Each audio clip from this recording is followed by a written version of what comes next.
Welcome to our channel Digitizing Education. Today we'll start with the second topic of Knowledge and Curriculum book, Paper 1, B.Ed second year. Today's topic is type of knowledge. Type of knowledge, different kinds of knowledge. So let us start with our topic. So our first type of knowledge is a priori knowledge. Now, what is that? The literal meaning of a priori is from before. Priori means from before. A priori is the knowledge that is attained independently of experience.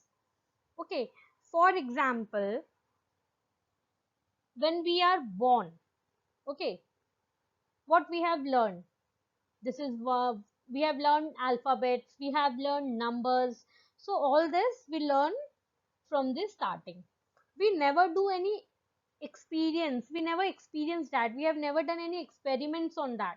It is priori, that is from before, जो पहले से चलता आ रहा है, जो पहले से available है, हमें बता दिया जाता है कि इसको ये बोलते हैं और हम उसको लर्न करते हैं, हम उसी चीज को आगे लेके चलते हैं. So priori is the knowledge that is attend independently of experience. उसमें हमने कुछ एक्सपीरियंस नहीं किया होता. हमें बता, फॉर एग्जाम्पल फ्रूट, हमें बताते हैं इस फ्रूट को एप्पल बोलते हैं, इसको ऑरेंज बोलते हैं, इसको बनाना बोलते हैं. सो वी फॉलो दैट, जो पहले से अवेलेबल है. It means there are certain assumptions that one take for granted. कुछ assumptions है, कुछ पहले से है जिसको हम ग्रांटेड ले लेते हैं. ग्रांटेड लेते हैं मतलब हाँ ये ऐसा ही है. This knowledge is non empirical. Now non empirical का मतलब क्या है, पहले जानते हैं कि एम्पेरिकल का मतलब क्या है. एम्पेरिकल मीन्स ओरिजिनेटिंग और बेस्ड ऑन ऑब्जर्वेशन और एक्सपीरियंस. जो चीज हम अपने ऑब्जर्वेशन से और अपने एक्सपीरियंस से सीखते हैं, दैट इज एम्पेरिकल. बट ये जो प्रायोरी नॉलेज है ये नॉन एम्पेरिकल है, मतलब इसको हम अपने एक्सपीरियंस से नहीं सीखते हैं, ये पहले से है, बस जिसको हम मानते हैं, जिसको हम फॉलो करते हैं, जिसको हम ग्रांटेड ले लेते हैं. This type of knowledge come from theoretical reasoning rather than actual observation or personal experience. तो इस तरह का नॉलेज कहाँ से आता है, theoretical reasoning से आता है, मतलब ये चलता आया है और theoretically हम इसको फॉलो करते हैं, हमने इसको खुद पर्सनली एक्सपीरियंस नहीं किया या खुद ऑब्जर्व नहीं किया. In practical, a priori describe knowledge that exists without reference to any actual proof or reality. इसका कोई actual proof नहीं है हमारे पास. It is knowledge that is not based on observation or experience of physical world. तो ये एक ऐसा knowledge है जो किसी पर्टिकुलर ऑब्जर्वेशन या एक्सपीरियंस में बेस्ड नहीं है. फॉर एग्जाम्पल, स्क्वायर है 4 साइड्स. जब हमने पढ़ना शुरू किया, हमें मैथ्स में बताया गया कि स्क्वायर जो होता है उसके 4 साइड्स होते हैं. ठीक है, वी आर फॉलोइंग दैट. हमने खुद इस पे कोई एक्सपेरिमेंटेशन नहीं किया. All the sides of squares are equal. Squares का सारे साइड्स जो है वो इक्वल होते हैं. सो ये ऑलरेडी है, पहले से है, जिसको हम मानते जा रहे हैं, जिसको हम लेकर आगे करते जा रहे हैं, कि हमें पता है कि स्क्वायर्स के 4 साइड होते हैं, स्क्वायर्स के जो चारों साइड्स है वो इक्वल होते हैं. Like triangle, triangle has 3 sides. Okay, all the angle of inside angle of triangle is 180 degree. So कुछ चीजें हैं जो पहले से बनी हुई हैं, जिसको हम फॉलो कर रहे हैं. तो प्रायोरिटी का मतलब होता है फ्रॉम बिफोर, जो पहले से है. सो हाँ, अभी हम यहाँ पढ़ रहे हैं टाइप ऑफ नॉलेज. तो प्रायोरी नॉलेज हमें सबसे पहले मिलती है, जब हम बॉर्न होते हैं हमें बताया जाता है इसको ये बोलते हैं, इसको ये बोलते हैं, इसको ये कहते हैं. तो ये पहले से है जो हम नॉलेज गेन कर लेते हैं. The second type is empirical और posteriori knowledge. ना हमने पढ़ा था कि जो प्रायोरी नॉलेज है वो नॉन एम्पेरिकल है. नॉन एम्पेरिकल मतलब जो किसी एक्सपेरिमेंट या ऑब्जर्वेशन में बेस्ड नहीं है. तो हम कह सकते हैं ये जो पोस्टेरियोरी नॉलेज है वो प्रायोरी का ऑपोजिट है. Priori was non empirical and posteriori is empirical. So priori का मतलब होता था फ्रॉम बिफोर, जो पहले से है, एंड पोस्टेरियोरी मीन्स आफ्टरवर्ड्स, बाद में. ठीक है, बाद में. ये नॉलेज हम कैसे गेन करते हैं, it is the knowledge which is gain through experience, जिसको हम एक्सपीरियंस से गेन करते हैं.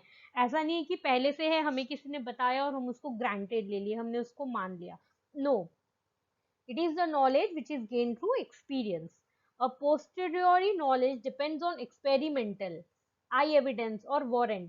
So ये experimental है, ये experiment पे depend करता है, हमने उसको किया, करके देखा और उससे सीखा. ठीक है. आई एविडेंस मतलब मुझे पता है, मैंने ये किया है, मैं इस चीज का प्रूफ हूँ, मैं इस चीज का प्रूफ दे सकता हूँ कि हाँ ये ऐसे होता है. We do it through experiment, we do it by experiments. This knowledge is empirical, arrived at afterward. मतलब बाद में पता चलता है, नॉलेज हम करने के बाद गेन करते हैं. Truths of physics, chemistry and biology are instances of posteriori knowledge. So जब हम स्कूल में फिजिक्स, केमिस्ट्री, बायोलॉजी ये पढ़ रहे थे तो हम उसमें एक्सपेरिमेंट्स करते थे, करके देखते थे. हम लैब में जाके क्या करते थे, एक्सपेरिमेंट्स करके देखते थे. हमारे बुक में एक्सपेरिमेंट्स दिए होते थे कि ये ऐसे होते हैं, ऐसे होते हैं, बट हम उसको करते भी थे practically. So all these are example of posteriori knowledge. A posteriori judgment adds to the knowledge, but the knowledge yielded can sometimes be uncertain or problematic. So जो knowledge हमें इससे gain होती है, कई बार वो uncertain भी होता है, clear नहीं होता, और कई बार problematic भी होता है. This kind of knowledge is gained by first having experience and then using logic and reflection to derive understanding from it. तो सबसे पहले हम इसको experience करते हैं, हम इसको करते हैं, फिर हम कंक्लूजन रिजल्ट में आने के लिए लॉजिक का यूज करते हैं कि हाँ इसका क्या रिजल्ट आया, क्या हो सकता था, क्या नहीं हो सकता था. तो ये हम करके देखते हैं. We get this knowledge by doing. It is believed a priori knowledge is more reliable than posteriori knowledge. कहते हैं प्रायरी नॉलेज है वो ज्यादा रिलायबल है. क्यों? क्योंकि वो पहले से है, किसी ने पहले से हमें बताया गया कि ये है और हम उसको मान के चल रहे हैं. बट पोस्टेरियरी क्या है, इसको हम खुद करते हैं तो कई बार उसका जो रिजल्ट है वो अनसर्टेन भी होता है. सो प्रायरी नॉलेज को इसलिए मोर रिलायबल बोला गया है, मोर ट्रस्टवर्दी बोला गया है. Now the third type of knowledge will learning is explicit knowledge. Now what is explicit knowledge? It is knowledge that is recorded and communicated through mediums. ये एक ऐसा नॉलेज है जो ऑलरेडी रिकॉर्डेड है और डिफरेंट मीडियम से हमें communicate किया गया है. ठीक है. It can be easily transmitted and quickly transmitted from one individual to another. ये बहुत इजीली हम एक ये नॉलेज हम बहुत इजीली एक मतलब एक दूसरे को ट्रांसफर कर सकते हैं. ठीक है. It also tends to organize systematically. ये सिस्टमेटिकली भी ऑर्गेनाइज होता है. मैं एक छोटा सा डेली यूज जो हम यूज करते हैं उसका एग्जांपल देती हूँ. न्यूज़पेपर. न्यूज़पेपर मीडियम है. ठीक है. और सब कुछ सिस्टमेटिकली ऑर्गेनाइज्ड है उसमें, और घर घर पे रोज सुबह न्यूज़पेपर जाता है तो बहुत इजीली इस चीज को हम कम्युनिकेट करते हैं जो भी उसमें है, तो वो नॉलेज कम्युनिकेट हो रहा है. Explicit knowledge is similar to priori knowledge.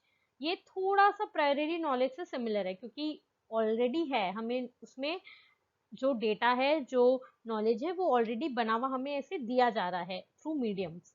It is easy to articulate, write down and share. तो इस तरह की जो नॉलेज होती है उसको हम लिख सकते हैं, शेयर कर सकते हैं, इसको फैक्ट डिस्क्राइब कर सकते हैं.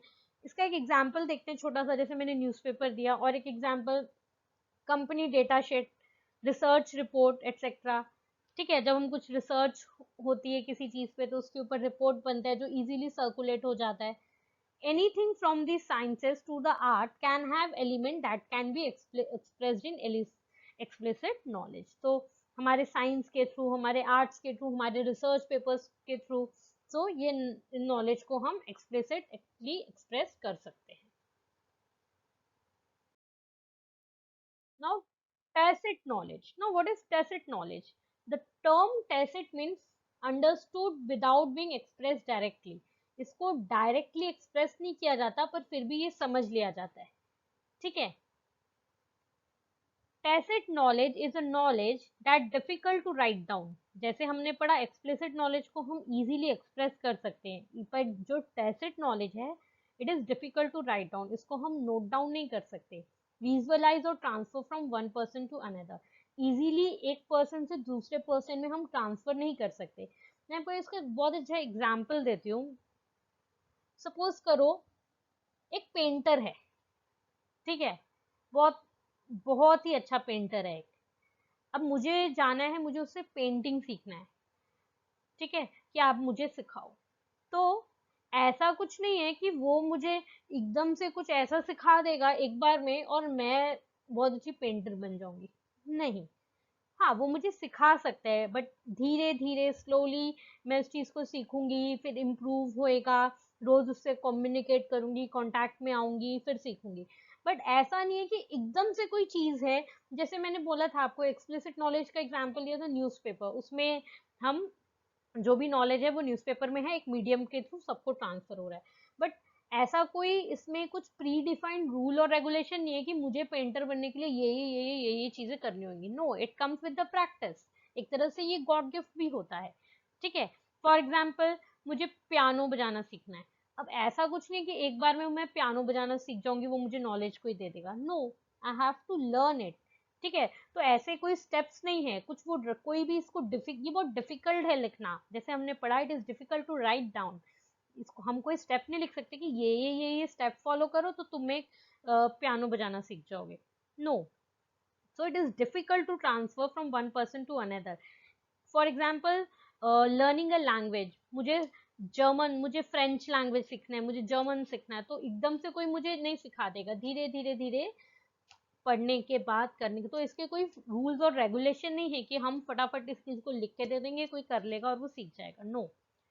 सो tacit knowledge is a knowledge that is difficult to write down, visualize or transfer from one person to another, whereas explicit knowledge is very easy to communicate and transfer from one individual to another। अभी हमने पढ़ा था कि explicit जो है बहुत easily communicate और transfer हो जाता है, बट tacit knowledge जो है ये बिल्कुल उसका opposite है। it is extremely difficult, ये बहुत difficult है किसी को easily communicate करना किसी medium के through, और इनफैक्ट कई बार इम्पॉसिबल भी है। So knowledge gain from personal experience that is more difficult to express. तो ये एक ऐसा नॉलेज है जो पर्सनल एक्सपीरियंस से आता है और इसको एक्सप्रेस करना बहुत डिफिकल्ट होता है। फॉर एग्जाम्पल, कोई राइटर है जो लिखता है, ठीक है। अब मैं उसको बोलूँ मुझे भी बता दो कैसे लिखना है, तो ऐसे मैं एक कोई अच्छा राइटर नहीं बन जाऊंगी। It come by time, with practice, with qualities, with skill. So tacit knowledge can only be communicated through consistent and extensive relationship or contact. So here comes the point. तो ये कैसे communicate हो सकता है? Consistent and extensive relationship या contact से। For example, मुझे music बजाना सीखना है, मुझे पेंटिंग सीखना है, तो मुझे उसके साथ कम कोई मुझे इसको टीच कर सकता है with consistent and extensive relationship, और रोज एक प्रैक्टिस और एक कम्युनिकेशन के साथ। ऐसा नहीं कि एक बार में आ जाएगा। For example, learning a language, कोई लैंग्वेज सीखना है। लीडरशिप स्किल, ठीक है। कोई एक बहुत अच्छा लीडर है, मुझे भी लीडरशिप स्किल सीखना है, तो ऐसे नहीं कि कोई मुझे एकदम से मेरे को लीडरशिप स्किल सिखा देगा। No, it comes by time, it comes by learning, it come by practicing. So learning a musical instrument, same वही, हम एकदम से नहीं सीख सकते। सो ये एकदम इजीली ये एक्सप्रेस नहीं हो सकता, है ना, इजीली ये ट्रांसफर नहीं हो सकता। It comes by time through extensive and consistent relationship. Okay.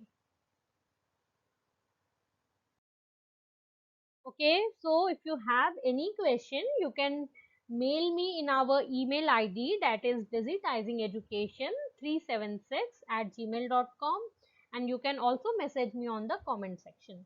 Please like, share and subscribe with everyone so that everyone can get the videos which I'll be uploading. So soon I will be uploading more video.